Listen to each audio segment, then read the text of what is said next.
This is Business Edge on News Central. I'm Tolulope Adelere Balogun. Our headline story: Africa's aviation industry in 2021, separating reality from fiction. The aviation industry, like many others, has been overwhelmed by the negative impact of the Covid-19 pandemic. Many nations in Africa have promised to assist this sector to keep jobs and contribute to each nation's revenue inflow. We'll be looking at this and other issues concerning aviation on the continent on today's show. We'll also touch base with a few stories we're keeping our eyes on with NC4 to watch before we finish. Welcome. This is Business Edge.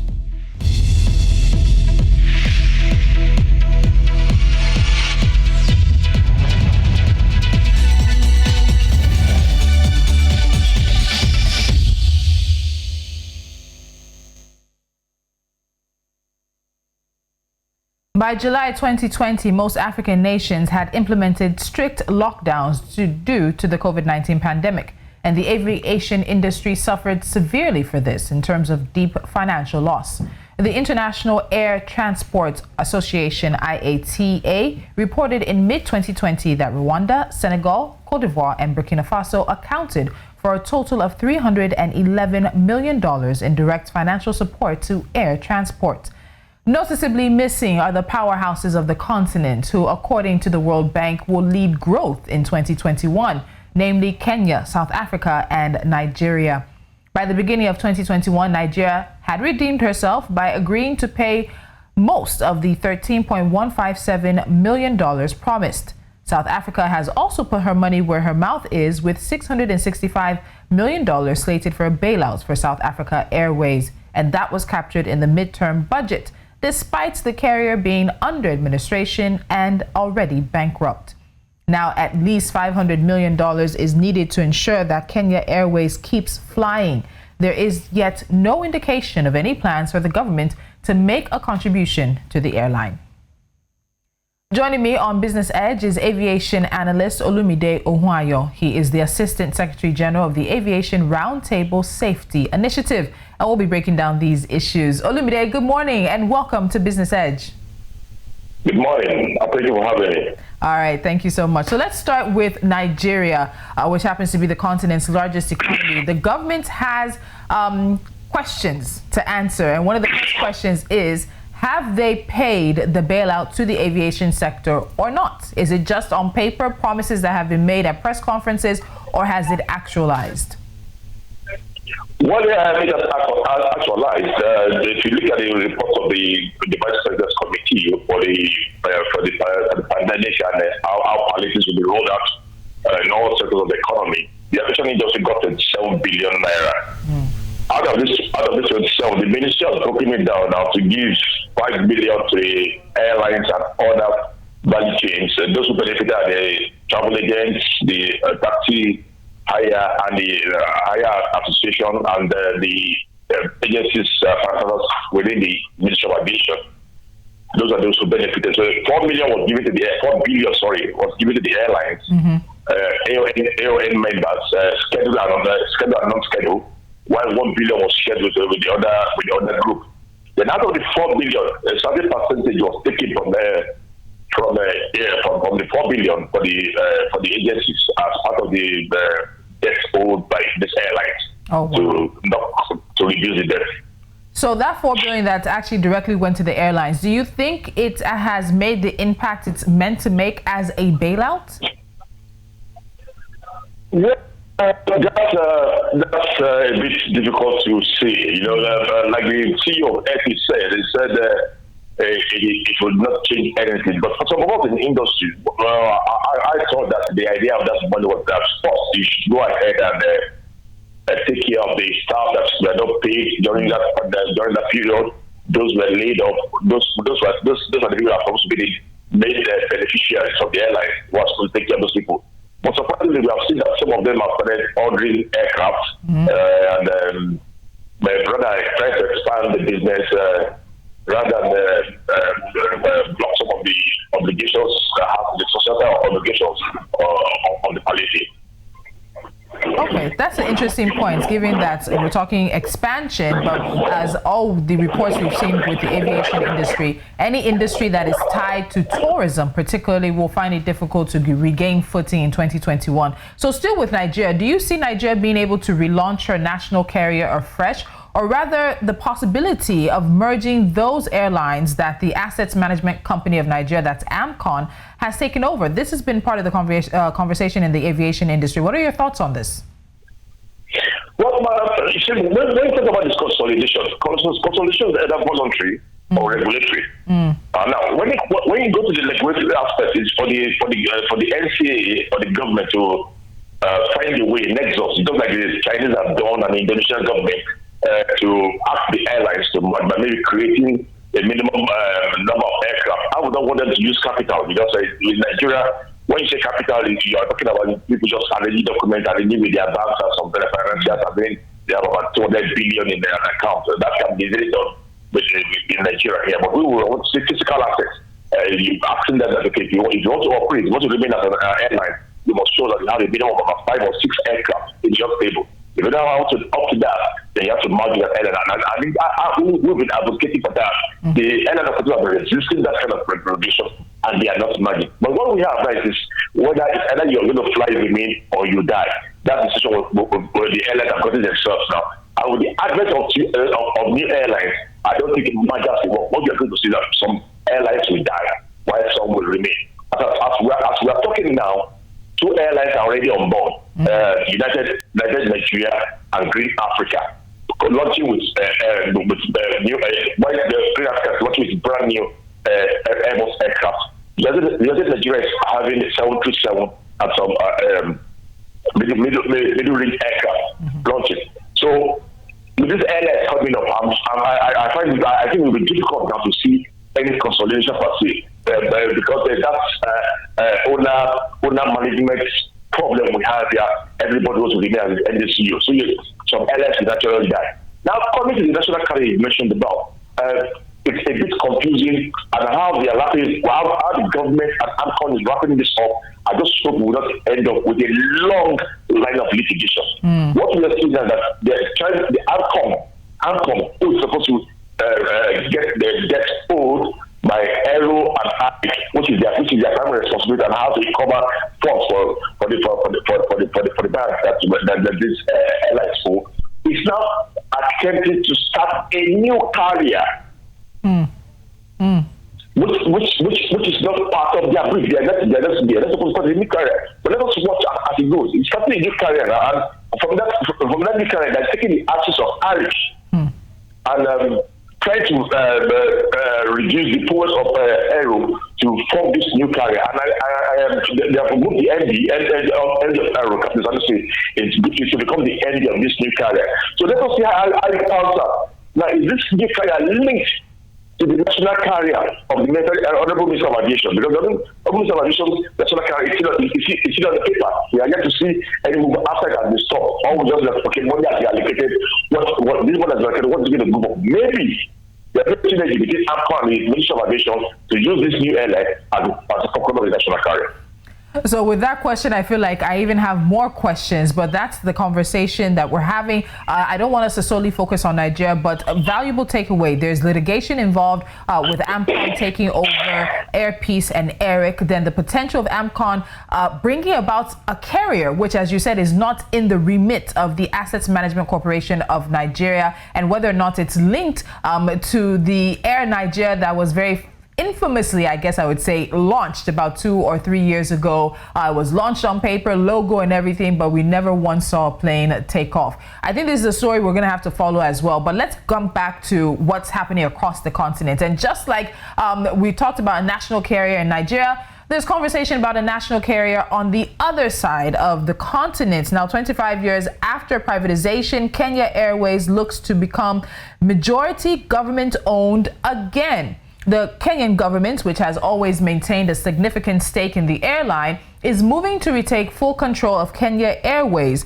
The airline actually reported a $194 million loss in the 6 months to June 30th, 2020.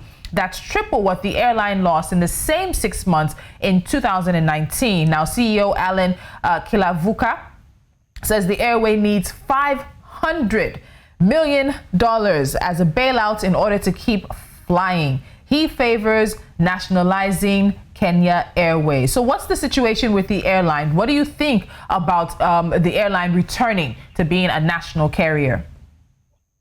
Well, I think Kenya Airways, the basket is at the moment. They are trying to survive. This was a national carrier before, owned by the government. They privatized it, went just into an agreement with KLM, who invested in the airline and brought some of their surplus management. And along the line, with the growing prowess of the neighbors, Ethiopian Airlines, the rise of Rwanda Air to compete, at that point, Kenya began to influence the East African region, and they never really recovered.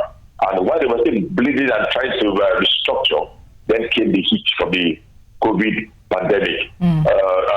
Like you rightly said, the government has nationalized the airline as the KLM partner and investors are pulling out of the airline. Yeah. Now, how would Kenya Airways survive with the new nationalization? That's up to the government and the new management. But I think the most important thing is when you get to such a situation, I don't think if the Kenya government can ever release $500 million to give that carrier. So they would have to reduce in size, frequency, and operations, probably come down to having more domestic and regional flights where they can blossom again. And that's what is happening in South African Airways. Remember last time we discussed South African Airways and the Nigerian, the Fadiga, that was kept on board. It's said that to operate in South Africa. They are reduced right now. South Africa is even operating the most comfortable for the Lagos Joburg routes. They are not there. The only airline there is operating 2-3 times a day. So once you go into that kind of big problems, the operations must reduce, the frequency must reduce. You need to start from scratch. And the routes that suffer when in transition are those long hauls, the international routes, because those are more than those routes, and those are the first routes that are always cut down when you want to start. SAA, and that's been one of the big issues with the African aviation industry, not even just because of COVID, but over a number of years. Now, you've mentioned Ethiopia Airlines as well, and along with Kenya Airlines, Ethiopia Airlines has been able to maintain some form of good partnership or good earnings with freight movement, as you mentioned. So why did they end their relationship with Air France and KLM? You also mentioned that we see Air France and KLM pulling out of that partnership with Kenya Airways as well. So having these international carriers sort of pull out of these partnerships, and given the fact that you've mentioned the long haul flights, usually which are the ones they partner with are the ones that are going to suffer as they're trying to trim down their operations and increase flights. Why then would you end a partnership that sort of might make it easier and cheaper for you to keep yourself on those long haul routes? Well, like I said before, in the last 3-4 years, Kenya Airways has been bleeding. They've not been able to make profits, and the government has to re-examine the relationship between the investor and the carrier. At the point where they tried to use the Arab model, they wanted to take the airports, the Kenya Airport Authority, all the airports, and merge with Kenya Airways and make have about 3 companies with the handling company in Kenya. This handling company is the aircraft handling company. Make the 3 companies under one holding company, so they would have been using the liquidity of the airports company and handling company to subsidize the poor operations. But the staff, the Kenya airport staff and the aviation industry in general, they oppose that move, and that kills that drive to merge Kenya Airways with those other companies and make them one company. So now they are forced to go back to the joint board and they how they can rescue. And at the time they were working on this, the investors also were not happy with the return of events in Kenya, and they also said they were pulling that. So the Kenya with no other organization or investor ready to put in some money into Kenya Airways. The only option was for the government to either take it over, nationalize it, or liquidate it as a carrier. And I think it should be the first option of nationalizing the national carrier. Okay, so you've mentioned the L word that many in the aviation industry don't like to hear, and that is liquidation. We're going to take a quick time out, but when we come back to one of the most contentious, embattled airlines we have on the continent, and that is South Africa Airlines. Stay with us as the conversation on the African aviation industry continues on Business Edge.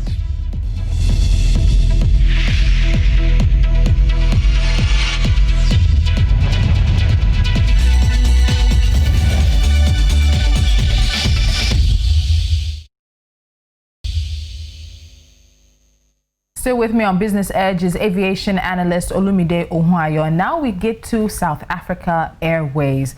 It is already broke and has been for a very long time. In fact, for over a decade now, the airline has not made a profit. So Olumide, let me ask you, has government finally released the promised money? And do you think workers will agree to the pay cuts in order to relaunch the airline? Well, I think the workers have no choice now because with the pandemic and what has happened all over the world, and I noticed that they've not operated for almost about a year now. They are down. They're down and almost out. So what I think they should learn from the Nigerian Airways team.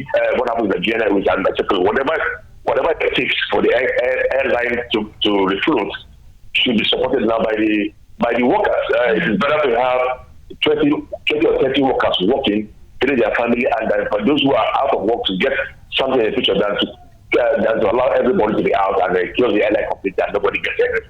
They are down, and they have no choice. And luckily, a new board has been set up to see how they can restructure and revamp the carrier.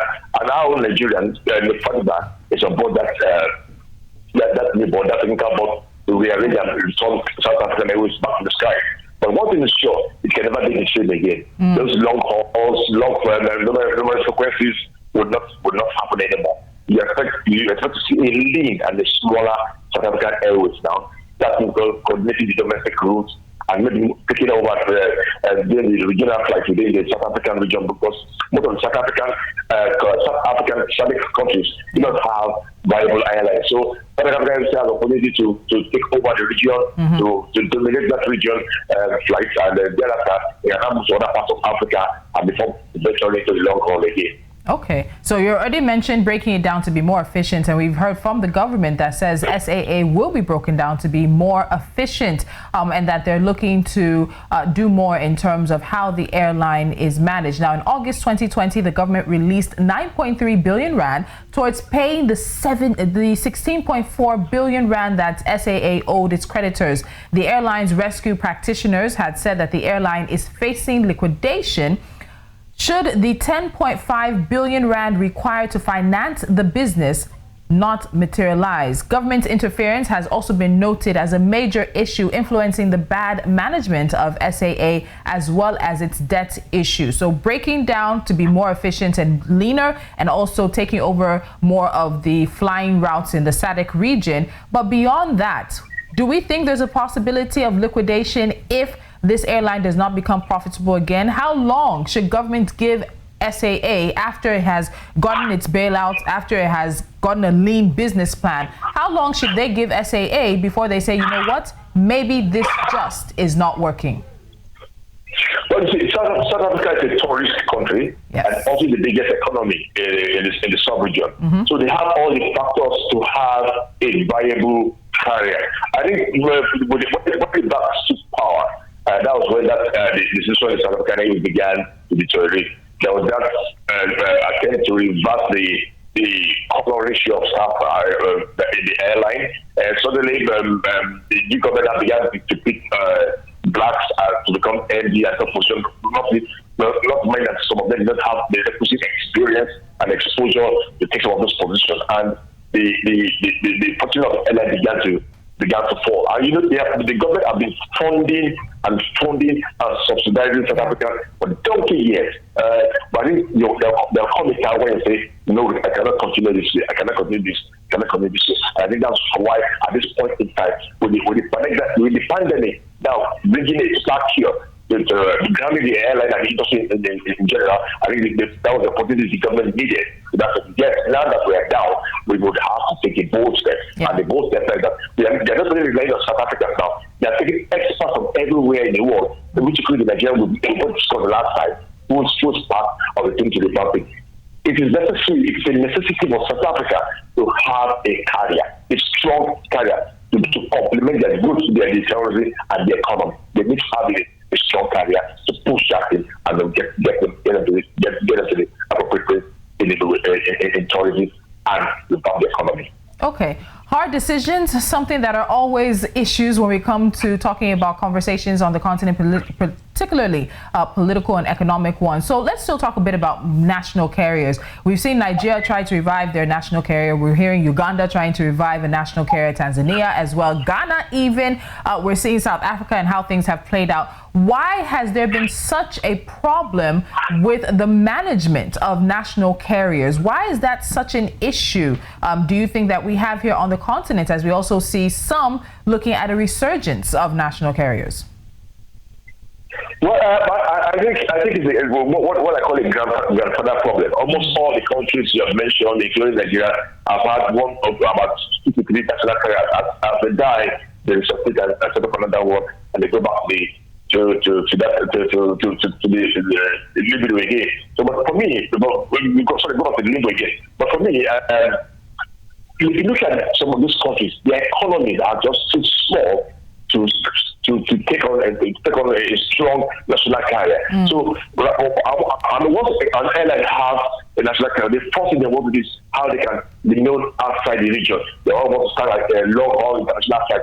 But principally to the countries, to the colonial countries, so that they can feel their presence, and that's where the problem starts. I'm happy to see Uganda back, but I'm also afraid that they are biting more than they can chew. Because what I see now is that they're eager to run it on the international route, to run to Europe, to run to the Middle East, and that's where they're going to bite the nail of the nail that would puncture the balloon. So I think they should take it slowly. They should start with the domestic, start with within the tourism, then move towards the neighboring countries, expand within the region. Then they get to look at maybe coming out to West Africa and South Africa, because eventually the long haul. The long haul is a money killing machine if that's properly managed. Again, when it comes to Nigeria, we have our airlines, our national carrier are failed.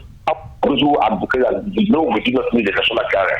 But you see, we have had airlines and we have airfields now operating on the international routes. We used to have Aero and Alex all operating one international route or the other. And when you designate an airline, it takes on the international routes, it becomes a flat carrier. But unfortunately, most of the private airlines are now having problems. And that's really why the government is looking at having another carrier so that the Nigerian can really compete. Now, with the that is here now, you have to make this very quick. Just give me one sentence on that, because I hear that you want to mention AFTA come in. Just one sentence. Yeah, it was AFTA coming out, the single trade and the single air transport. We have signed it, and almost most countries have signed it, the big countries, that they need to have a strong carrier representation and benefit from this focus of Africa. And I think we should also benefit. All right, thank you so much for joining me, Olumide Ohunayo, a aviation industry analyst. This is our second or third conversation on some issues in the aviation industry across the continent, and we'll continue to focus on it as it is one of drivers of growth and the economy. Olumide, we'll have you back again. Thank you once more for joining me on Business Edge. Thanks for having me. Have a nice day. Thank you. Let's wrap things up as we do with NC4 to watch. Now, global rating agency Moody's has maintained a negative outlook on sub-Saharan Africa's economies. According to a research report released by the company today, the negative outlook is based on the severe economic hurdles sub-Saharan African countries are currently facing. Moving on now. The November 2020 edition of the Ericsson Nasdaq ERIC Mobility Report has revealed that mobile data traffic in sub-Saharan Africa is estimated to grow by almost 6.5 times the current figures, with total traffic increasing from 0.87 EB per month in 2020 to 5.6 EB by 2026. Meanwhile, average traffic per smartphone is expected to reach 8.9 GB over the forecast period. The Nigerian Communications Commission on Wednesday said it was awaiting the advice of the federal government as regards the deadline for the integration of subscriber identification modules with valid national identity numbers. It also stated that the earlier announced deadlines were still in force despite the clamor for extension or outright suspension of the process. And finally, Zambia paid 8.5 billion kwacha, about $400 million in value-added tax refunds to mining companies last year. And this is coming from the head of the tax authority. This is equal to about 3.5% of the external debts that the southern African country is struggling to repay. And that's it on this edition of Business Edge. Follow us on social media. We are at News Central TV. Head to our website and download our mobile app. I'll be back with more business and financial stories from across the continent next time. I'm Tolulope Adeleru Balogun.